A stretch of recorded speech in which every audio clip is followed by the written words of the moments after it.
Let's talk about the Custom Shop Expert D-28 and 00028. First off, when we were thinking about the program, it was upon me to sort of decide what kind of models we wanted to introduce or not introduce. And I said, listen, I want to put something out there that hits the widest group of players.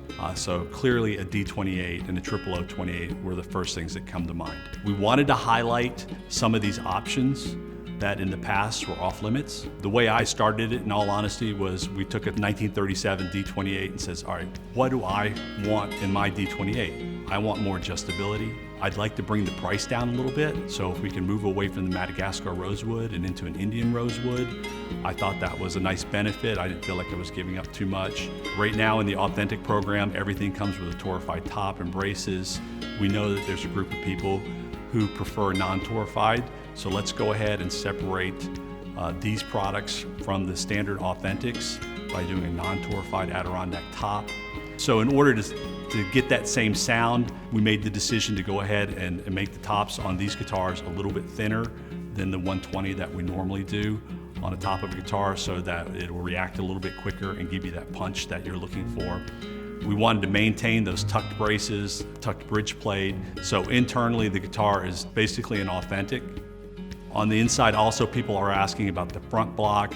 Now that you're using an adjustable truss rod, did you use the leg block on the front block? And the answer to that is no. We made a special block that looks just like the Authentic front block. All we did was drill an access hole in there, which also meant we had to put an access hole through the #1 brace so you could adjust the truss rod.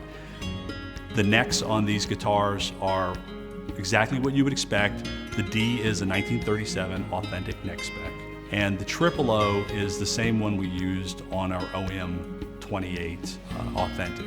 So if you're familiar with that particular neck specification, we used a very similar back of neck. So we wanted to do what we call a stage 1 aging, which is very light aging. We didn't want to beat it up. We know some people don't like it too heavily relicked, so to speak. So we just want to give you that cracked lacquer, that beautiful patina. It just looks like the wood's been aged on the inside, very nice. So it looks like an incredibly well cared for museum piece. And then we're getting a lot of feedback if people want to see more sunburst. So we added a sunburst finish to this particular guitar. And we told the dealers, we're going to give you some options here. So between a 000 and a D, you have 8 options between the two models. They're coming through the factory right now. They're all being built in the custom shop. They're hide glue, all the things you would expect. Yes, the thinner fingerboard, just like on an Authentic. All the cool stuff that you want to see on a D and on a 000. And I mean, they're jaw-dropping. They're just gorgeous. They're over the top pretty. And when you think of a Martin guitar, these are the guitars you think of. This is exactly what you see in your mind, and they sound amazing, and they're at an incredible price for the value you're getting in these particular guitars. If you go on the martinguitar.com webpage under Custom Shop or under Custom Shop Expert, you will find a list of all the participating dealers, both domestically and internationally.